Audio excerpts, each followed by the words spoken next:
नमस्कार, मैं राहुल शुक्ला। आप देख रहे हैं इन 24 न्यूज।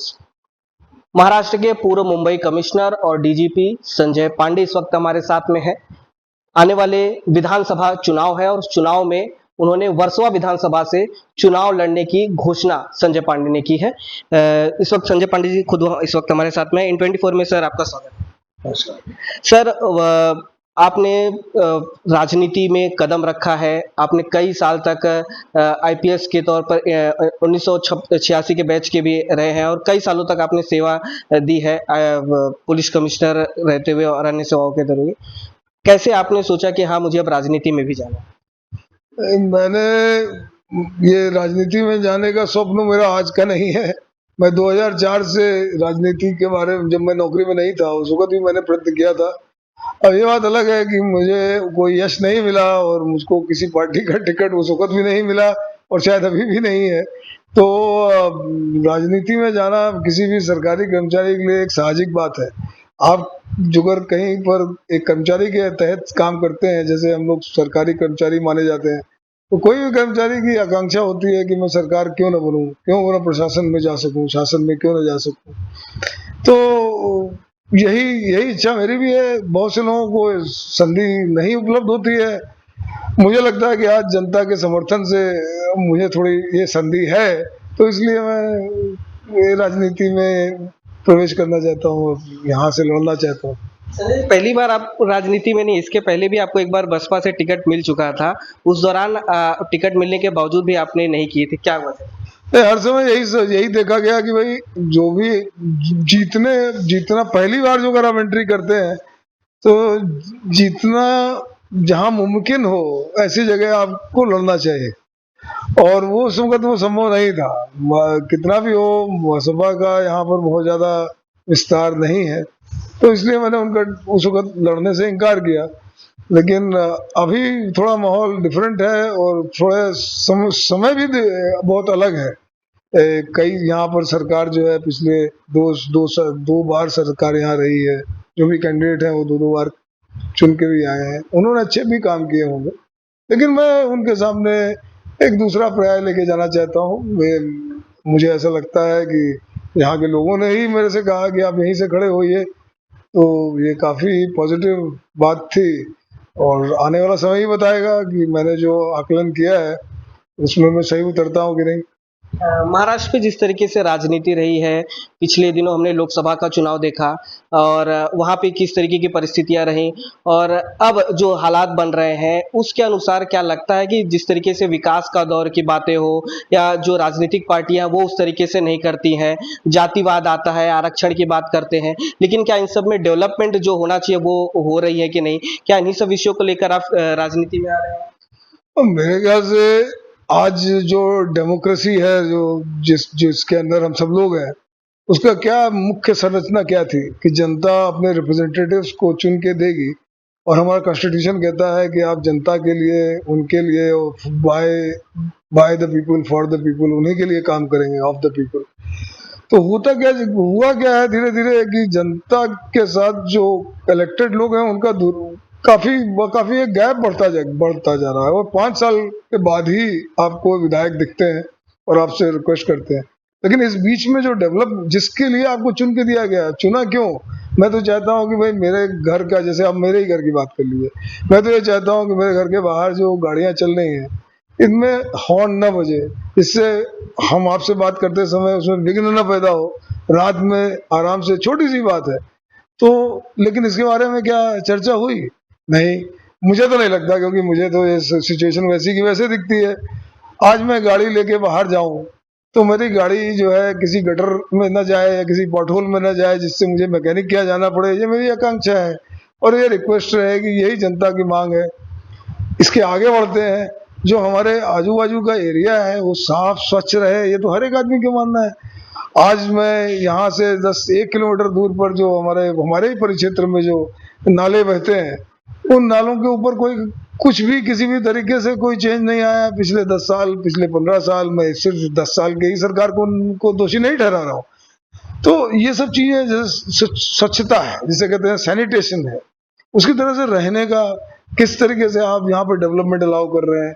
नई नई जगह में बिल्डिंगें बन रही हैं। आप मेरे इधर घर के सामने देख लीजिए, पीछे यहाँ पार्क हुआ करता था, अब यहाँ पर बिल्डिंगें बनने का तैयारी है।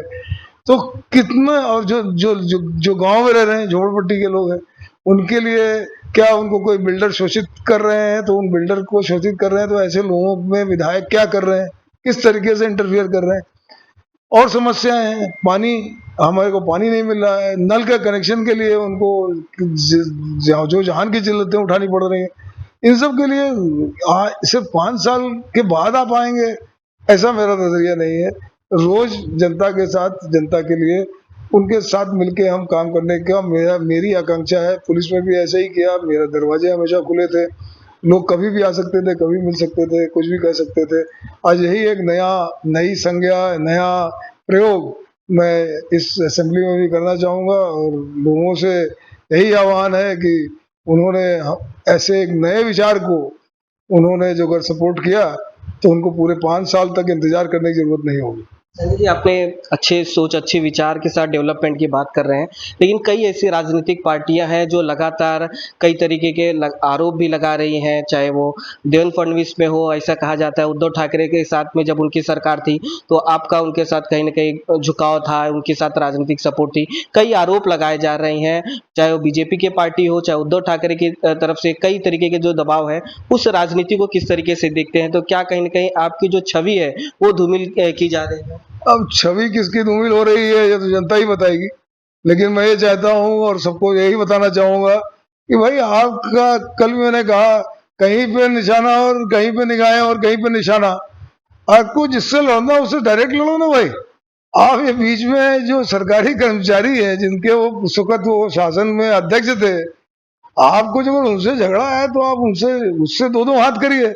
हमारे से लेके आदमी को जिसका कोई लेना देना नहीं, कर्मचारी था। और आप जो कहते हैं सुपारी तो नहीं, हमको तो आदेश ही मिलते थे। लेकिन फिर भी आप जो भी संज्ञा देना चाहें आप दीजिए, आप राजनीतिक हैं, आपको शायद ये शोभा देता होगा।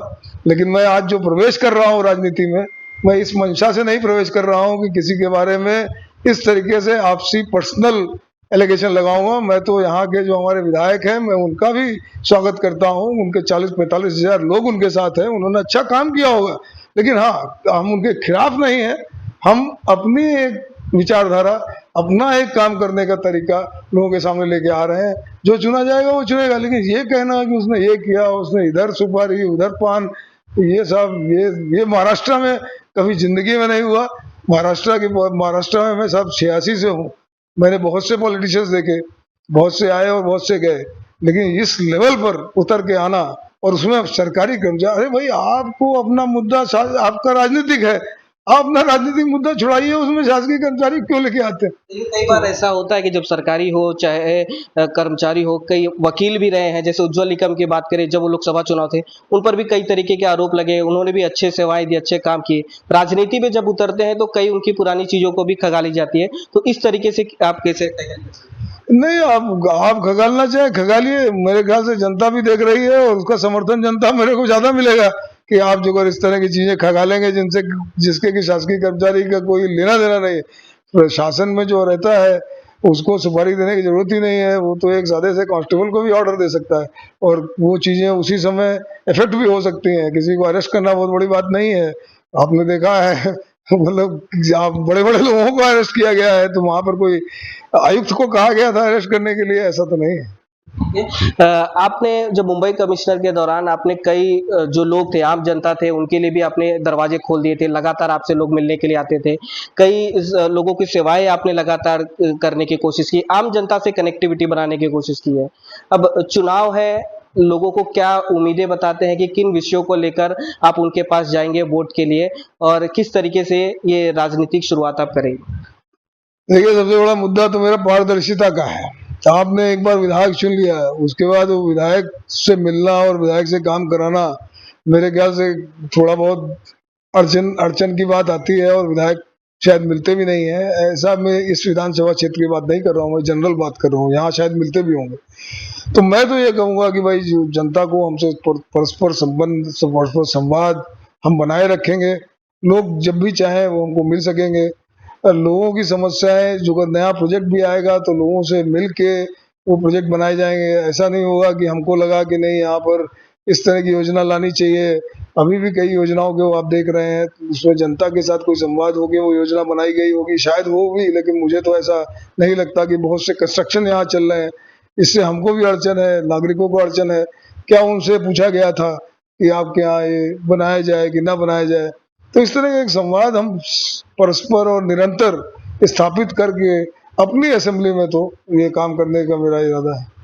धन्यवाद। ये थे हमारे साथ संजय पांडे जी, जिन्होंने साफ तौर पर कहा कि आने वाले विधानसभा चुनाव में, वर्सोवा में जब वो चुनाव लड़ेंगे, उन पर कई मुद्दे होंगे, चाहे वो नॉइस पोल्यूशन हो या एयर पोल्यूशन हो, और जिस तरीके से डेवलपमेंट की बात है, उन मुद्दों को लेकर जनता के बीच जाएंगे। इसी के साथ उन्होंने जिस तरीके से देवेंद्र फडणवीस हो या अनिल देशमुख जैसे इन विषयों पर भी, जो सुपारी जैसे विषय थे, उन पर आरोप लगाए जा रहे थे, उनका भी उन्होंने खंडन करते हुए कहा कि आने वाले समय में हम चुनावी राजनीति लड़ रहे हैं और उसमें कहीं ना कहीं हम जनता के भले के लिए जाएंगे और इसके लिए हम जनता से वोट भी मांगेंगे और आगे की लड़ाई लड़ते रहेंगे। मुंबई से राहुल शुक्ला, इन 24 न्यूज।